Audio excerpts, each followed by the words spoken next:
Ben ritrovati a Mesede che si tacche, la trasmissione dove parliamo di ricette friulane assieme a un ospite. L'ospite che arriva oggi viene da Trieste, è un poeta, è uno scrittore. Per lui ho pensato ad un piatto che arriva quindi da Trieste, ma più precisamente dall'Istria.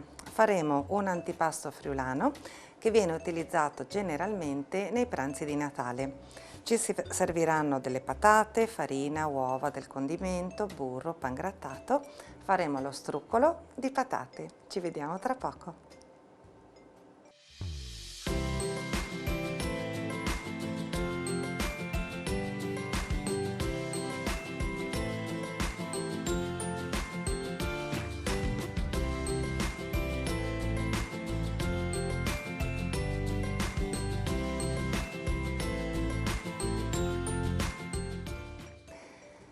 Come vi dicevo, l'ospite arriva da Trieste, quindi gli facciamo una ricetta che arriva dall'Istria.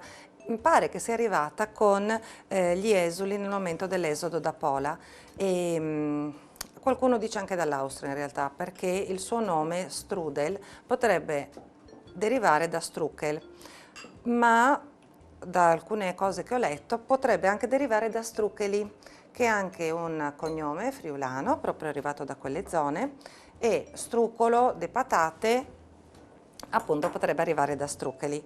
Quindi sicuramente cominciamo con le patate. Le ho già lessate e adesso andremo a schiacciarle in una ciotola di vetro. È un piatto, anche questo, un piatto di quelli che è semplice, arriva dalla cultura contadina. Sono delle patate lessate che vengono poi mescolate con uova, sale e pepe come per gli gnocchi.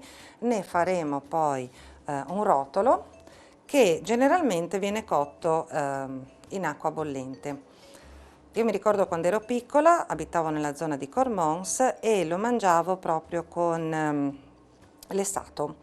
Veniva arrotolato con all'interno delle spinaci, veniva poi arrotolato con uno strofinaccio perfettamente pulito e messo a bollire. Oggi preparerò una versione leggermente diversa perché lo voglio cucinare in forno. Otterremo una cottura simile perché lo cucineremo dentro la carta forno, ma ho pensato che nelle cucine di oggi magari non ci sono le pentole lunghe, le ovali, quelle dove si cuoce il pesce per esempio, quindi per comodità faremo una cottura in forno. Come per gli gnocchi, le patate sono ancora tiepide e le andiamo a schiacciare.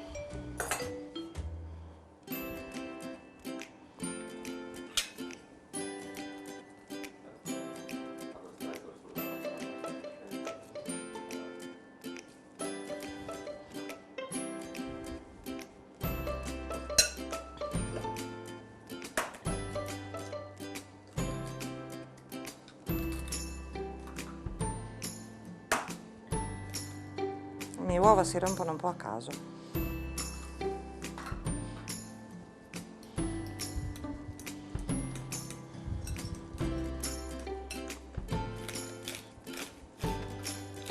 Un pizzico di sale, anche se le patate sono già state lessate in acqua salata.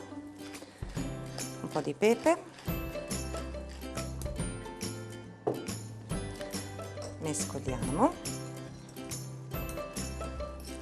Adesso come condimento extra, in modo che l'impasto diventi veramente morbido e gustoso, andremo ad inserire anche un pochino di burro fuso.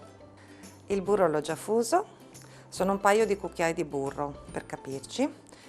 Adesso mescoliamo bene e poi aggiungiamo la farina, tanta quanta ne basta per compattare l'impasto e per poterlo stendere un pochino con il mattarello. Ne faremo un rotolo piuttosto alto che poi verrà condito all'interno. Come dicevo, quando ero piccola lo mangiavo spesso con il ripieno di spinaci. Si può fare anche con spinaci ricotta, ultimamente ne vedo spesso una versione con provola e del formaggio. Rimaniamo qui in Friuli con una ricetta semplice. Non vale per tutti i friulani, vale solo per me che cerco di passarvi ricette base. Oggi lo condirò con un po' di pangrattato tostato nel burro fuso e lo voglio riempire con dei funghi che ho già trifolato. Quindi faremo un rotolo di patate con i funghi che poi condirò con del burro e della panna. Poi vi faccio vedere. L'impasto è sufficientemente compatto e soffice e adesso lo vado a stendere. Adesso che la carta da forno è bagnata e strizzata molto bene, vedete come uno strofinaccio, quindi mi è sicuramente più comoda per lavorare, per arrotolare e manterrà un po' di umidità nel momento in cui passerò il rotolo dentro al forno. Verso un po' di pangrattato in modo che poi rimanga all'esterno del rotolo e vado a spalmare il composto.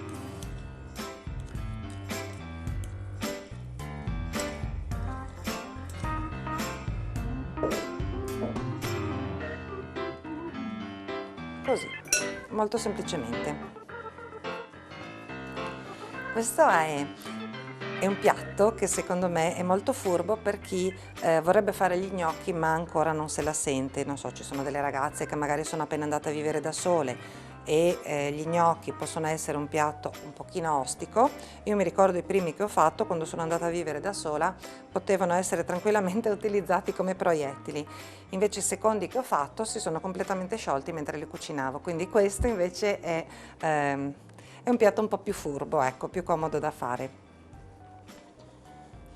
Gli diamo una forma rettangolare. Io ho tenuto i guanti un pochino umidi così la pasta non si appiccica tanto e non devo aggiungere troppa farina perché anche aggiungendo troppa farina chiaramente rischiamo che l'impasto diventi come i primi gnocchi che ho fatto io, quindi che diventi estremamente duro e non gustoso. Lo lasciamo con uno spessore di 1 centimetro circa, come si può vedere, e adesso lo condiamo con pan grattato rosolato nel burro. Io sto utilizzando un friggiburro, in realtà potete utilizzare una padella antiaderente qualunque, ci mettete dentro 2-3 pezzettini di burro, non tantissimo perché comunque andrà condito anche esternamente.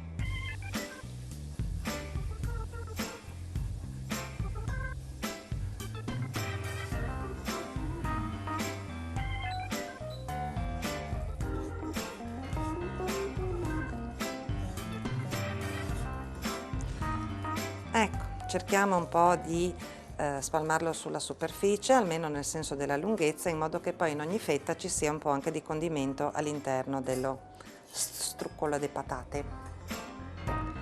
Ora con l'aiuto della carta forno lo arrotoliamo, così.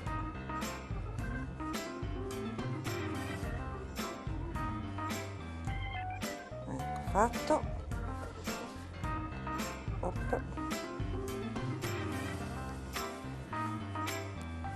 Gli diamo un po' di compattezza e lo chiudiamo a mo' di caramella.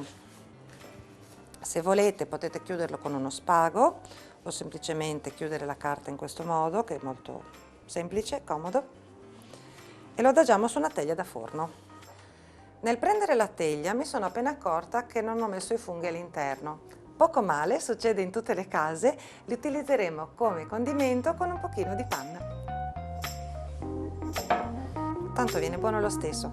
La cosa bella delle cucine di casa è, provate a pensare al lievito. Il lievito che oggi compriamo in bustina, in cubetto, non è altro che una dimenticanza di una qualche cuoca, perché se noi lasciassimo un po' di acqua e farina dimenticato in un angolo tiepido della cucina, questo composto raccoglie i lieviti naturali che ci sono nell'aria e piano piano comincia a fermentare. Non avrà sicuramente il gusto del lievito fresco appena fatto, potrebbe avere un po' un sapore di fermentato, ma sicuramente è un lievito. Quindi dagli errori nascono tante cose in cucina. Per esempio questo struccolo che doveva essere ripieno di funghi, ma lo condiamo con i funghi. Adesso lo mettiamo in forno a 180 gradi per mezz'oretta.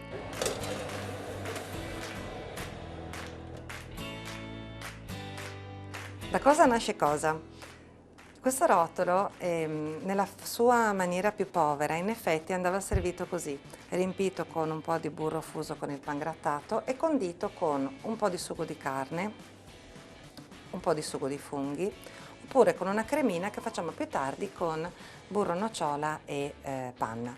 Quindi, fatto il danno, rimediamolo subito, anziché avere un rotolo con poche varianti, ne aggiungiamo quella con i funghi. Semplicemente i funghi io li avevo già trifolati delicatamente, aggiungo un pochino di panna per renderli più morbidi e li scaldo un po' in padella.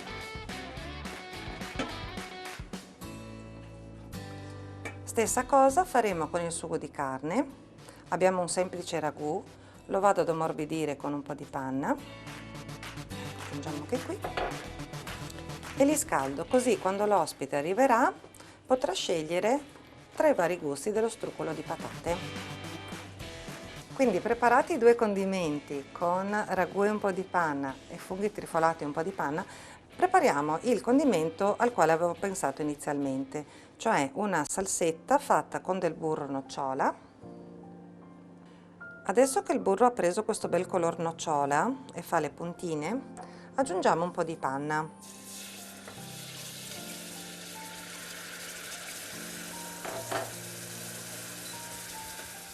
Spegniamo immediatamente il fuoco in modo che prenda la scaldatina ma non si addensi troppo. A questo punto è una bella salsetta che ci servirà per condire il nostro tris di rotoli con le patate.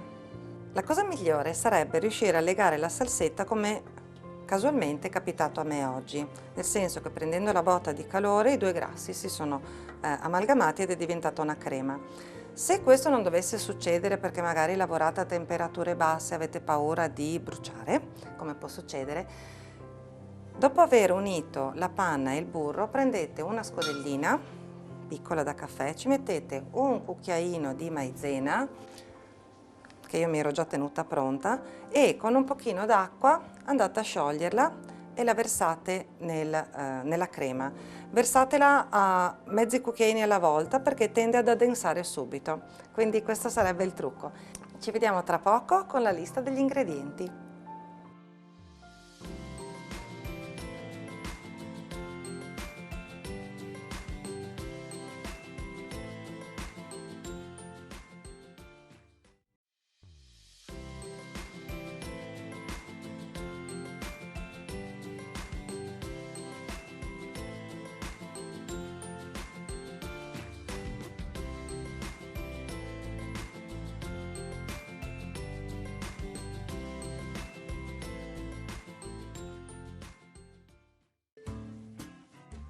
Per fare lo struccolo di patate ci serviranno 500 g di patate, 250 g di farina, 2 cucchiai di formaggio da grattugiare, sale, 100 g di burro, 2 uova e pangrattato.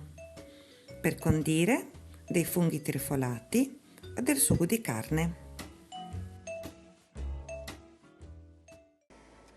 Come vi ho anticipato, oggi abbiamo con noi un triestino, un ospite di Trieste, quindi benvenuto Rodolfo Carone. Grazie per questo invito. Ti voglio fare i complimenti, voglio ringraziare anche per questa occasione che non è mai scontata e volevo dirti che sei bravissima. Noi ci conosciamo anche da tanti anni, hai fatto un bellissimo percorso e questa trasmissione è veramente fatta molto bene, molto professionale e volevo ringraziare tutti per questo invito.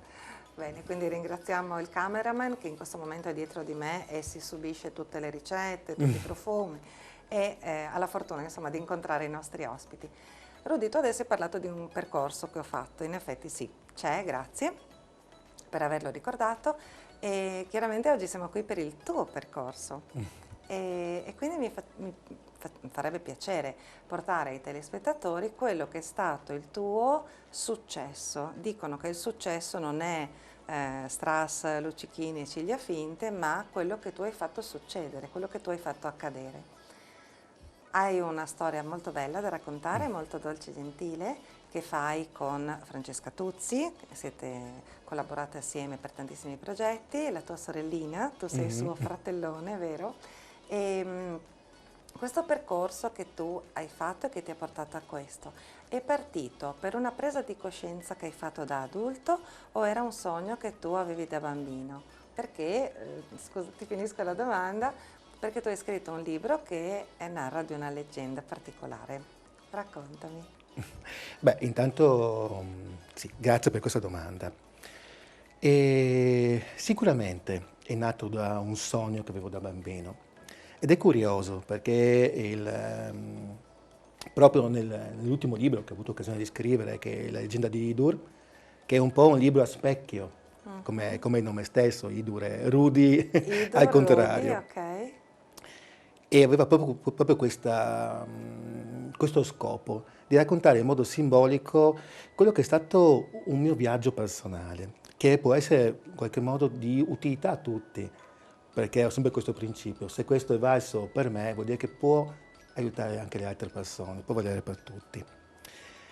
Da bambino, tornando Io indietro, spengo il forno, sai? ok, sicuramente avevo ad esempio un piccolo sogno, che era quello di insegnare, ma io me ne sono reso conto dopo, nel tempo. Il tuo sogno era insegnare? Sì. Ti sei appena inimicato tutti i ragazzi che guardano la televisione. No, No, ma lo scherzo. devo è vero, ma lo Sì. devo a un mio caro maestro delle elementari che mi è stato di gran riferimento. Mi piaceva, è stata una figura molto importante e quando vedevo lui dicevo mi piacerebbe fare come lui. Poi è una cosa che ho perso nel tempo, quindi in verità riacquisto le simpatie dicendo che Ok. dalle medie in poi o ai superiori a qualcosa che avevo completamente staccato da me, mi sembrava una cosa impossibile, ma neanche non me lo ricordavo più.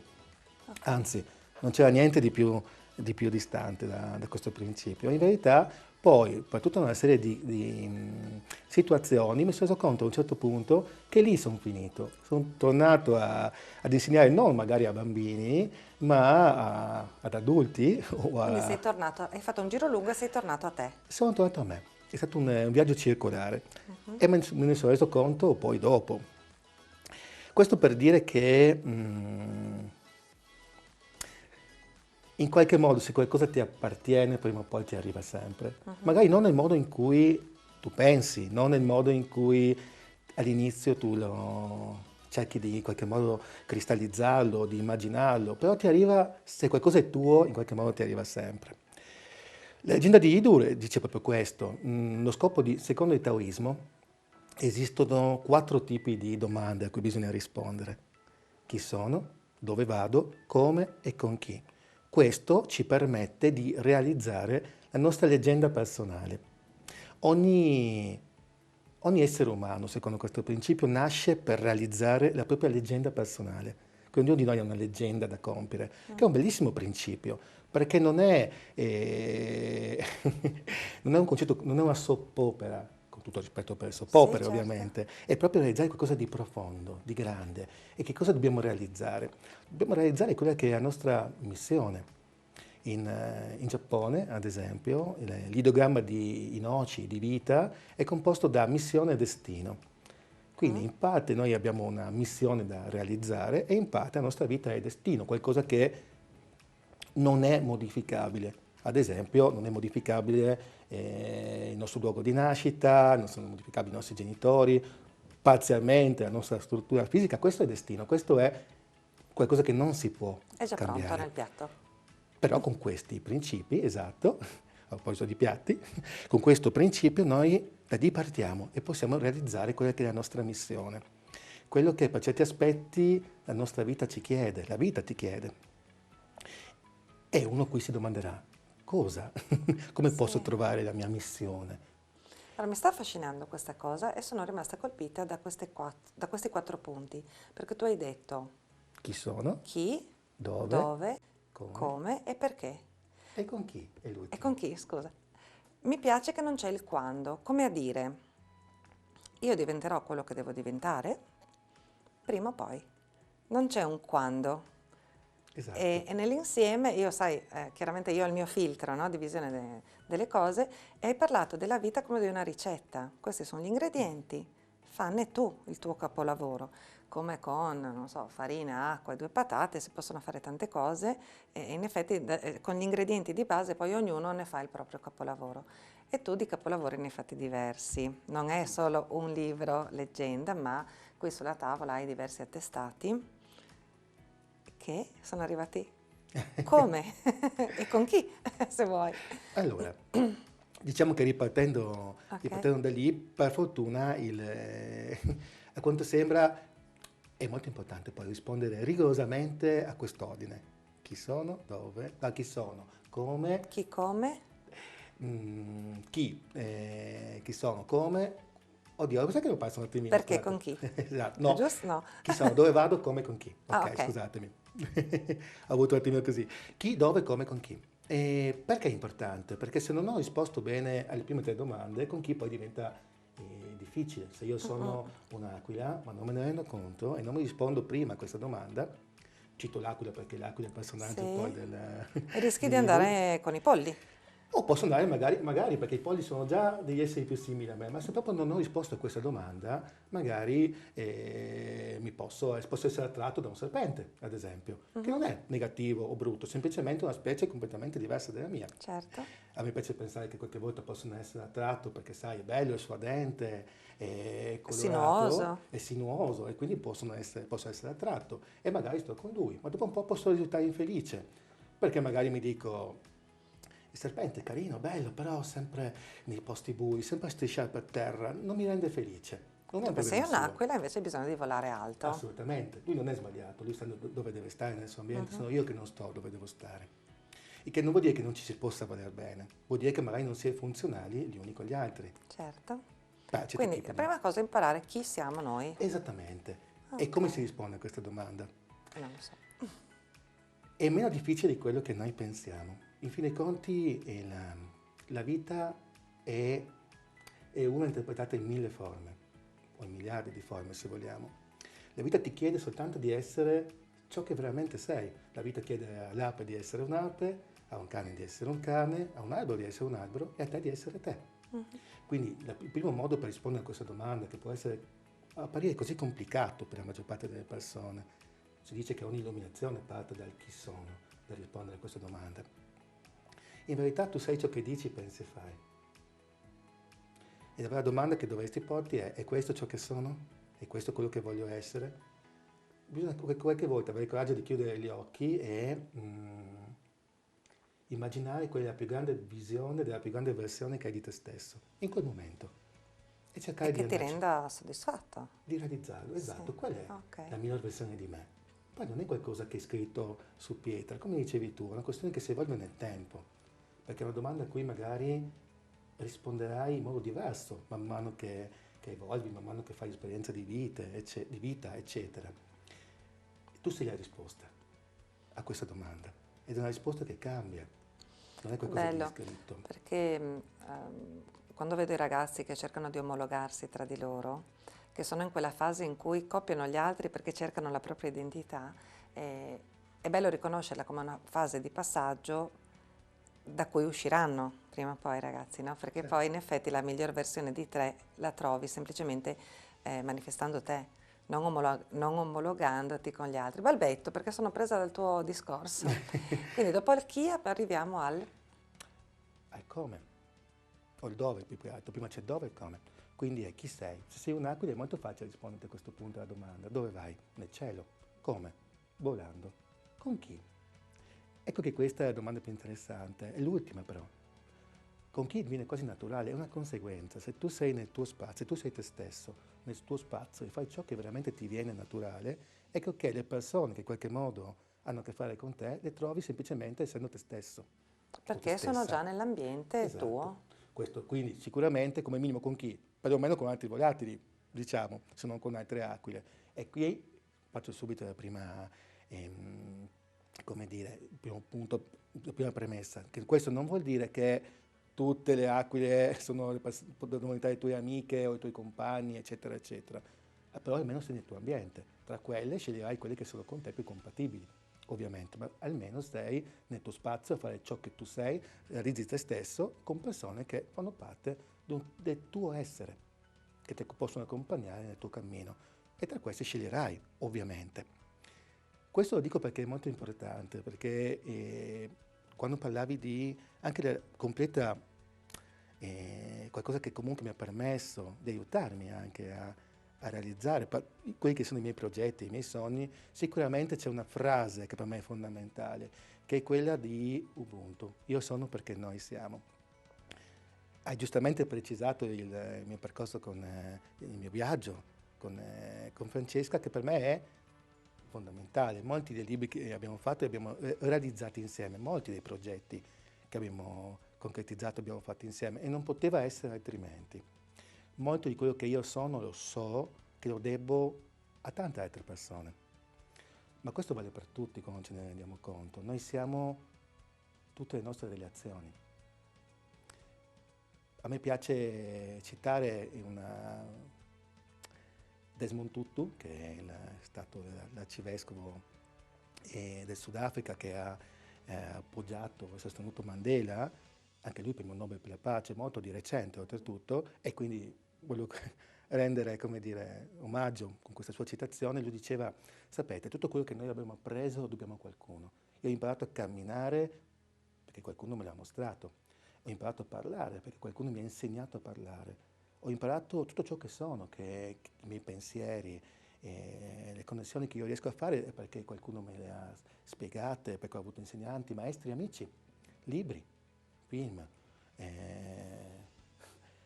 miliardi di ispirazioni. Tutto quello che io sono lo debbo a qualcun altro. Poi sicuramente ho trovato il mio modo di mettere insieme, ma devo tutto, da come cammino, come parlo, a quello che scrivo, lo devo a qualcun altro.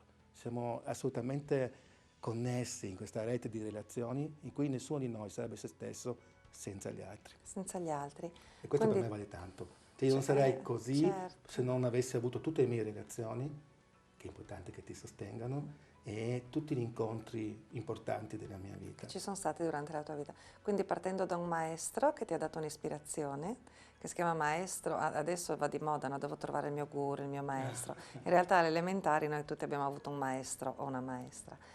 E poi hai fatto questo percorso molto bello dove hai incontrato Francesca Tuzzi, che collabora assieme a te, dove hai scritto diversi libri. Purtroppo il tempo è quasi scaduto, vorrei arrivare quindi velocemente alla cosa più recente di questo tuo successo dato proprio come ho detto prima dal far succedere le cose, dal farle accadere. Sei stato premiato a Milano, mi faresti solo un brevissimo riassunto di questo premio che non posso anticipare perché purtroppo il tempo che abbiamo a disposizione è quello. Beh, ho avuto un grandissimo piacere di aver poi partecipato a questo concorso, che è Agenda dei Poeti, che premiava anche i libri editi a Milano. È un concorso internazionale, arrivano anche testi stranieri. Di solito è sempre ben partecipato e con mia gran sorpresa ho avuto la comunicazione di essere arrivato primo e quindi Primo a livello nazionale? Allora, il concorso è internazionale. Bene. Poi, se vogliamo essere proprio sincerissimi, sicuramente non ci sono stati tanti testi dall'estero, ma sicuramente a livello nazionale tanti testi sono arrivati e ho avuto il piacere di ottenere questa premiazione che è stata è arrivata esattamente 2 anni dopo la nascita del libro, quindi l'uscita ufficiale del libro. Quindi in qualche modo ai 2 anni ha avuto anche questo, quasi il suo compleanno, ha avuto anche questo premio. Quindi primo classificato all'Agenda dei Poeti, premio internazionale con il libro La leggenda di Idur. La leggenda di Idur, di cui abbiamo tanto parlato oggi.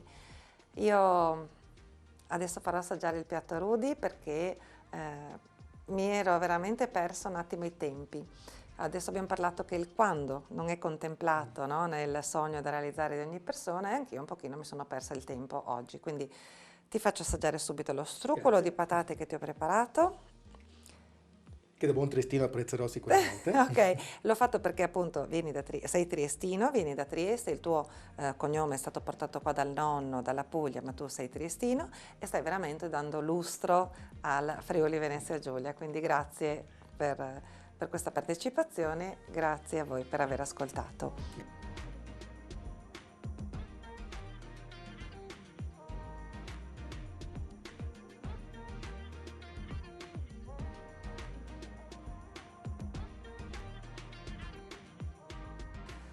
Ecco Grazie. Rudy, per un mio errore ti ho fatto 3 versioni perché l'intenzione era di mettere i funghi all'interno e me ne sono dimenticata, succede, quindi hai una fetta di struccolo di patate con i funghi trifolati, una fetta di struccolo di patate col sugo di carne e una fetta con una salsina di panna e burro. Buon appetito! Grazie. Già si presenta molto molto bene, quindi Ho voluto farti un piatto che ha una storia lunga perché arriva dall'Istria, dalle famiglie esuli di Pola.